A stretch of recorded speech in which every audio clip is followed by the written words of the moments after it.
първата детска градина в град Панагюрище и една от малкото в областите, която ще участва в този проект "Лес в зеления кръг". Идеята е да обогатим и развием екологичното възпитание и усет на нашите деца, а оттам да предадем по-натам във времето, за да се случи наистина екологичното развитие на нашето общество.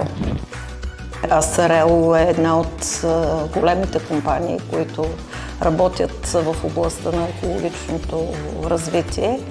Затова поканихме, за да може да ни оказва съдействие пряко в тази програма. В момента, в който тя ми предложи да окажа съдействие, не съм се колебал дори за миг, защото това е свързано с по-нататъчното развитие и оказване влияние на децата, запознавайки ги с екологията, с нейната значимост като цяло, не само в образованието и в начина на живот.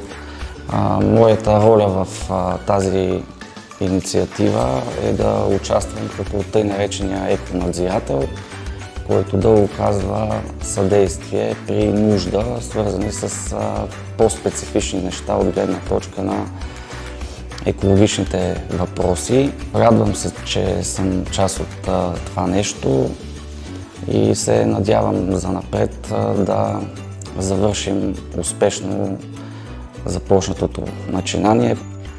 Имайки предвид обучението на нашите деца в екологично отношение, на теория се случваше, но на практика сега всичко това ще излезе в действие с реални, значими прояви и практически приложения на задачите, които сме си поставили.